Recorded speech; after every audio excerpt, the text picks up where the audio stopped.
Iran से इस वक्त की बहुत बड़ी खबर आ रही है जो हम आपको बताने जा रहे हैं। ईरान में खामेनेई की हत्या की कोशिश हुई है।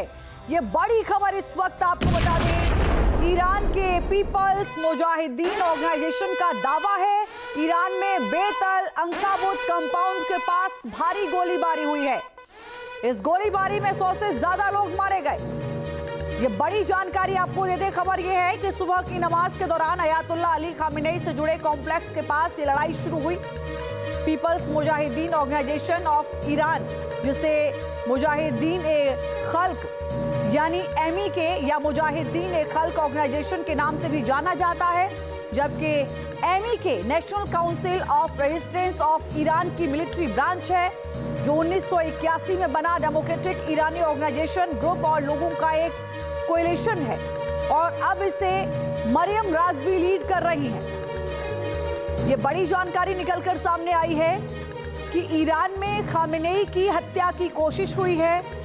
इस पूरी घटना के अपने आप में कई मायने हैं। आप सोचिए, एक और इस तरीके का अंदेशा खामेनेई को सता रहा है कि उनकी हत्या हो सकती है, जिसके चलते उन्होंने आगे किस तरीके से ईरान को चलाया जाएगा, वहां के शासन को चलाया जाएगा, इसमें शासनिक तौर की बड़ी जिम्मेदारी लारिजानी को दी है। अपने उत्तराधिकारी को भी चुन लिया गया, हालांकि आधिकारिक तौर पर ऐलान नहीं किया गया है। जो जानकारी सामने आई है उसके मुताबिक, लेकिन खामेनेई ने उस स्थिति के लिए भी पहले से प्लान तैयार कर लिया है कि अगर अमेरिका और इजराइल के हमले में खामेनेई को कुछ होता है तो आगे ईरान में शासन किस तरीके से आगे बढ़ेगा, इसकी बड़ी जिम्मेदारी जो है वो लारिजानी को दी है। लेकिन इस बीच अगर उनकी हत्या की कोशिश होती है, उन पर हमला होता है, तो ये अपने आप में कई बड़े सवाल खड़े करता है। बताया जा रहा है कि सुबह की नमाज के दौरान ये इस तरीके की घटना को अंजाम देने की कोशिश हुई है। 100 से ज्यादा लोग इसमें मारे गए हैं। एक बार फिर से ईरान के अंदर ही विद्रोह फिर से फैल रहा है। मधुरेंद्र इस वक्त हमारे साथ फोन लाइन पर जुड़े हैं। मधुरेंद्र, एक और जहां लगातार अमेरिका ईरान में टेंशन बढ़ रही है, खामेनेई को डर भी सता रहा है कि उनके साथ कुछ भी हो सकता है, और यही वजह थी कि उन्होंने लारिजानी को एक बड़ी जिम्मेदारी आगे शासन चलाने के लिए दी। लेकिन इस बीच अगर ये हमला उनकी जान लेने की कोशिश के लिए होता है तो ये अपने आप में कई बड़े सवाल खड़े करता है। मधुरेंद्र, देखिए, बिल्कुल डर वाजिब है। और जिस तरह से हमला उनके ऊपर किया गया, जिस सुनियोजित तरीके से किया गया, जिस जगह पर किया गया, जिस तरह से सिक्योरिटी क्लियरेंस को तमाम धत्ता देते हुए किया गया, वो अपने आप में चिंता का कारण जरूर है। क्योंकि इस वक्त अमेरिका का फोकस जो है, अगर हम देखें तो इस वक्त ईरान पर हमले से कहीं ज्यादा ईरान में सत्ता परिवर्तन का है। और उस सत्ता का सबसे बड़ा मुखिया जो है कोई और नहीं बल्कि खुद सुप्रीम लीडर अयातुल्ला खामेनेई है। और ऐसे में खामेनेई को इस तरह से टारगेट जो किया गया है, वो बता रहा है कि किस तरह के कोवर्ट ऑपरेशन, किस तरह के दरअसल आतंकी ऑपरेशन और किस तरह से उनके तमाम सुरक्षा कारणों को धत्ता देते हुए उन तक पहुंचने की कोशिश की गई है।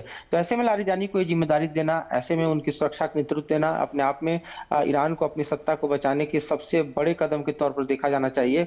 और जाहिर है इसके बाद ये भी देखना दिलचस्प होगा कि किस तरह से घटनाक्रम आगे मोड़ लेता है, क्योंकि कई ऐसे लड़ाके हैं जो पकड़े गए हैं, उनसे जांच चल रही है, उनसे पूछताछ चल रही है। उसके बाद ईरान का रुख क्या सामने आता है। के हवाले से एक बड़ी खबर है, अमेरिका ने मिडिल ईस्ट भेजे हैं 12 और F-22 फाइटर जेट।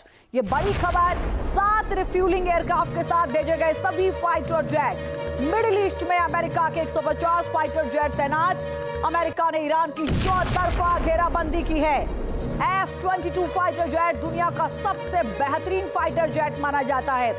जिस फाइटर जेट को भेजा गया है और यह संख्या 12 है, उसकी आप खासियत को समझिए। अमेरिका ने आज तक किसी भी देश को ये नहीं भेजा है। अमेरिका की अपनी ये पावर है, और अगर इसका इस्तेमाल मिडिल ईस्ट के लिए अमेरिका कर रहा है तो इसका अंजाम और इसका रिजल्ट क्या होगा जा सकता है।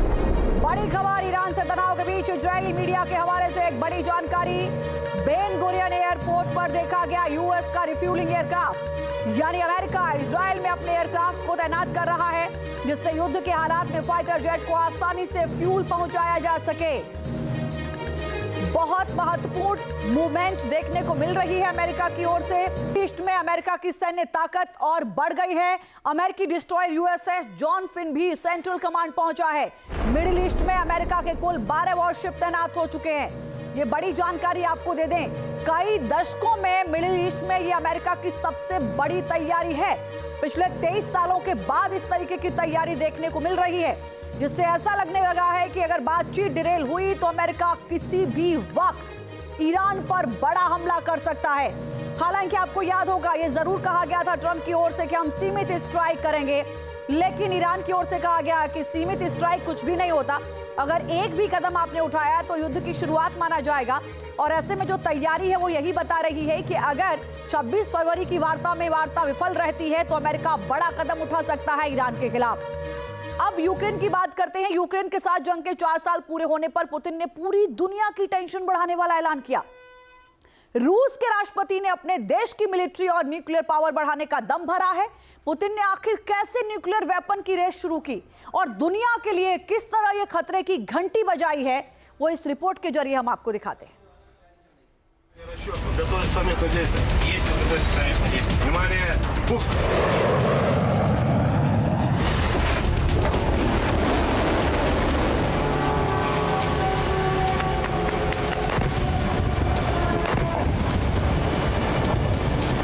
रूस यूक्रेन जंग के 4 साल।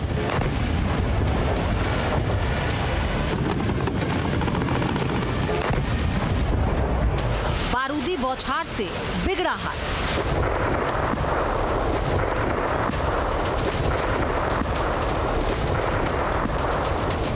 पुतिन का न्यूक्लियर ट्रायड वाला ऐलान।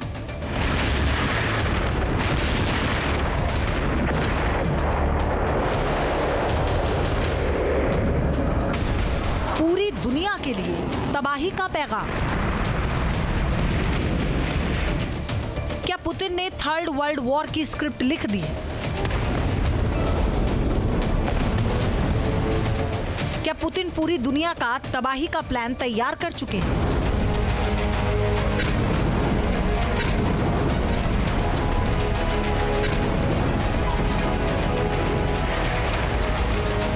क्या पुतिन को कंट्रोल करना अब मुश्किल हो गया है?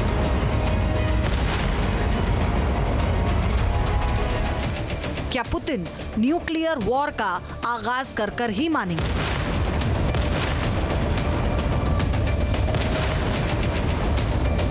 यूक्रेन के साथ 4 साल से जंग लड़ रहे पुतिन ने कुछ ऐसा ऐलान किया जिससे बहुत बड़े खतरे की घंटी बज गई है। फरवरी 2022 से रूस यूक्रेन के बीच भीषण जंग चल रही है। दोनों एक दूसरे पर बमबारी कर रहे हैं। दो देशों के बीच इतना लंबा युद्ध कई सवाल खड़े कर रहा है, साथ ही भविष्य के लिए भी खतरनाक चुनौती का संदेश दे रहा है।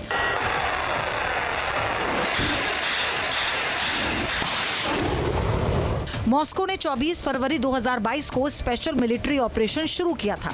तब दुनिया दावा कर रही थी कि यह संघर्ष 2 हफ्ते से ज्यादा नहीं चलेगा, लेकिन 1460 दिनों के बाद भी जंग जारी है। इससे साफ है कि शुरुआती अनुमान पूरी तरह से गलत था। अभी भी अंदाजा लगाना मुश्किल है कि संघर्ष कब खत्म होगा।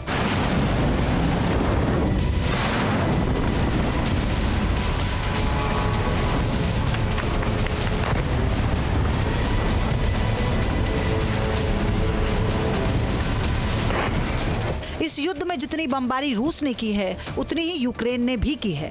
एडवांस वेपन से अटैक करना हो या ड्रोन के जरिए धावा बोलना, दोनों ने ही पूरी ताकत से एक दूसरे पर प्रहार किए। जंग ने यूरोप की सुरक्षा व्यवस्था और ग्लोबल पावर बैलेंस को बदल दिया है। कुल मिलाकर ये संघर्ष अब सिर्फ 2 देशों की लड़ाई नहीं रही, इसने दुनिया की राजनीति और सैन्य ताकत की हकीकत को नए तरीके से एक्सपोज किया है। रूस के खिलाफ जंग में नाटो ने यूक्रेन का खुलकर साथ दिया। अमेरिका ने भी यूक्रेन को हथियारों की सप्लाई में कोई कसर नहीं छोड़ी। सहयोगियों से मिली मदद की बदौलत ही यूक्रेन ने रूस के हर हमले का जवाब दिया और 4 साल बाद भी वो जंग के मैदान में डटा हुआ है।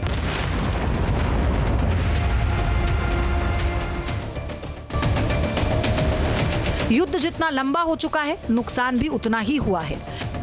अमेरिकी थिंक टैंक CSIS यानी centre for strategic and international studies का अनुमान है कि संघर्ष में हताहत यानी मारे गए, घायल हुए या लापता लोगों की संख्या करीब 18 लाख है। इनमें 12 लाख रूसी सैनिक हैं। रिपोर्ट्स में कहा गया कि पिछले 4 वर्षों में करीब 3,25,000 रूसी सैनिकों की जान गई। कुछ रिपोर्ट्स में कहा गया कि करीब 2 लाख यूक्रेनी सैनिकों ने भी जान गंवाई। इस पूरी जंग में इतना तो साफ हो चुका है कि अभी भी मामला पटरी से उतरा हुआ है। बातचीत की तमाम कोशिशें बेअसर हो रही हैं। जब भी टेबल टॉक का जिक्र होता है हमले तेज हो जाते हैं।